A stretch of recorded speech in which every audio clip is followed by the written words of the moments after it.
Right, it has been forever, but apologies. The paint took longer than expected. The guy told me he had a huge backlog, so the 6 weeks turned into 14 weeks, unfortunately. But the paint is back, so let me show you this. This is the paint. So we have got Chroma Coat Fireball, which is a black red color shifting. I mean, it's great.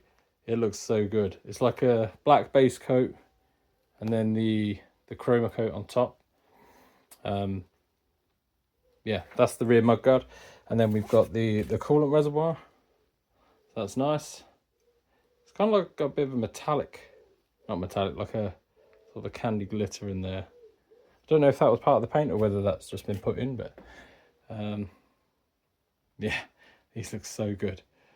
I'm really pleased with how these have come out. And then the tank, you can't really see it at the moment, but it's kind of artificial light, doesn't really show it, but I mean that's not too bad, I guess. But it's got a it's got the water slide decal there under the lacquer, so that's really nice. It's a little bit tricky to lift this up because it's quite heavy, and I'm using one hand, but I am going to get all this stuff back on the bike. So the first thing that I'm going to do is put the clocks on. Then I'll probably do the coolant reservoir because at the moment I'm just using a bottle. That was just to get the bike started, but yeah, I'm going to get these two guys on, then I'll get this guy on. That means I can then put this wheel in its final position and then put the chain on, and that's the back end completely done. And then I'll have to balance the carbs and the tank can go on, and then that is this bike completed.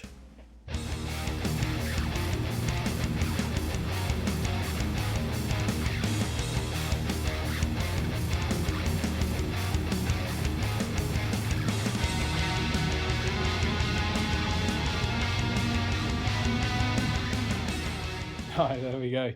That is the speedo cover on, and the coolant reservoir all plumbed in. So that is just the overflow tank. There's a little hose inside of this, so this is about a third full of coolant. So when the engine heats up the coolant, obviously it has somewhere to go when it overflows, and then when it cools down it sucks it back in. So you don't want this to be empty. If you are doing this yourself, remember the pipe in here you want to cut on an angle, so just in case you know, so it doesn't sit flat across the bottom of the tank, otherwise it's not going to be able to suck anything back in. So if you cut it at an angle, that can't happen. So yeah, that is those guys on now. Next I'm going to see if I can get the rear mudguard on without having to take the wheel off. Ideally that'd be great, but see how we get on.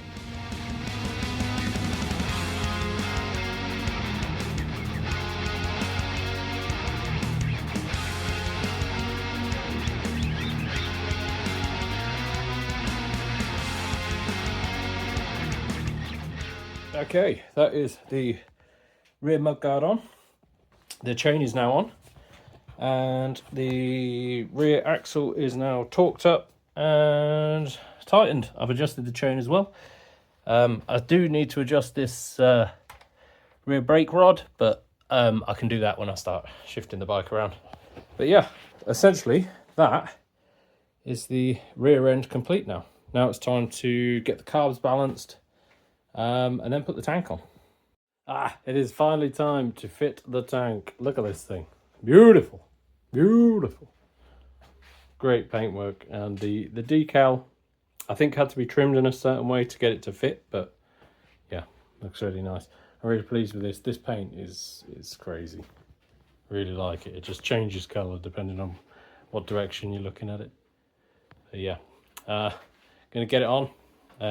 What have I got? Got some bolts, I've got some nylon washers, I've got the fuel line which is ready to be trimmed into the filter that I've got here.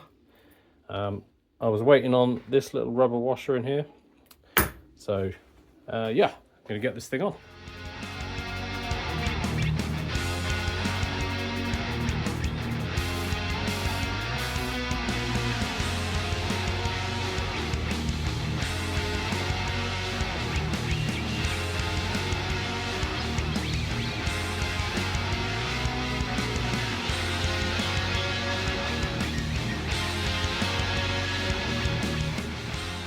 There we go. This is actually my first time seeing it on the bike, even in its sort of raw metal form before it was painted. I'd not actually really put the tank on the bike and seen it all as complete as this. This is obviously the most complete it's ever been. Essentially, the only thing left to do now is connect the fuel line up, fill this thing with a bit of fuel, get it started, and then we begin the fun process of trying to tune these carbs to work with the velocity stacks and the open pipes. Hopefully that's not too difficult. I understand the process is a little bit fiddly, just to, you know, take the carbs in and out to get this thing running smoothly. But I think the main issue I've got is that this bike wasn't running when I got it. It was just a box of parts. So this is going to be a bit of a trial and error thing. I'll probably have to take it up and down the road a few times and get all the throttle positions working. But yeah, I'm super happy with this. This looks so nice. I'll have to get it out of the garage and into the sunlight, get a proper view of it. It's a bit cramped in here, but yeah, I'm going to work on that now, get some fuel on this thing and see what happens. There we go, the moment we've all been waiting for. It's on. All looks good.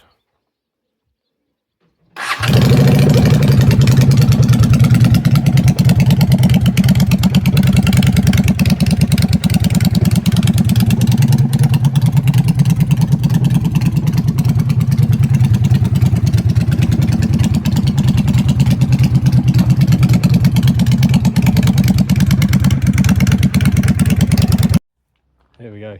I feel like this has taken absolutely forever. But here it is. Here it is. Completely finished. Fuel's in, coolant's in, oil's in, brake fluid is in.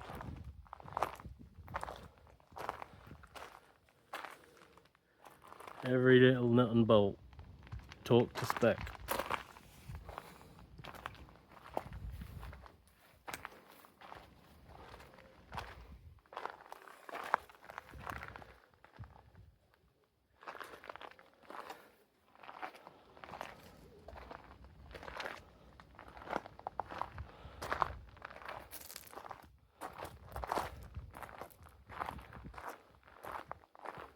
All that's left to do is ride it.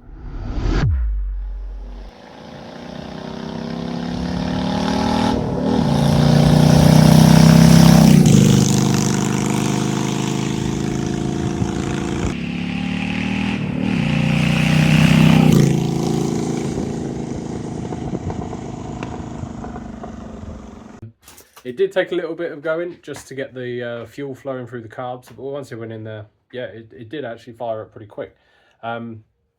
Just taking it for a spin, so I just need to check the spark plugs, see whether it's running rich or lean or whether it's spot on, but I am dead happy with it. It rides really well, and I'm surprised how comfortable it actually is considering it's hardtailed. I mean, obviously there's a lot of vibration in the bars, but ultimately it's not uncomfortable. I think I'm probably a little bit short for the effect. I do have to lean a little bit forward. Either that or this is quite low, because obviously it's on the springs now. But when I pull the throttle open, it really puts my ass back in the seat, and I have to scooch my legs forward to reach the levers again. But yeah, I'm really chuffed with how this has turned out. The paint looks amazing out in daylight. I mean, my phone doesn't do it justice. It's such a nice colour. It all really ties in well. Really happy with the paint. Really happy with it's not artwork, but you know, the decals. The seat is excellent. Really comfortable. Obviously, nice and squishy, because I asked for extra squishy because of the hardtail and everything. Yeah, I mean, rev range, I don't think I need to really tune it very much. I've managed to get it to quarter, half and full open throttle without it spitting or choking. It doesn't seem to struggle at any rev range, so I'm pretty happy that I don't really have to pull the carbs out again. I've basically kept the tuning with the two shims in the needle diaphragms. The jets are 145s. I can't remember what the pilots are, but they're the ones that come with the performance kit for TJ Brutal Customs. What else? Suspension's all right on the front. That feels fine. It's not leaking or anything. I don't seem to have any fuel leaks under here where the filter is. I don't seem to have any fuel leaks on the tap either. It's not spitting out the carbs. I mean, I don't really know what else to say. Honda make a good bike, and I can see why people like to modify the shadows. They're just really easy to work with, really nice to ride. So I mean, other than a little tiny bit of housekeeping, like I say with the spark plugs, checking the fuel mixture, yeah, she's done.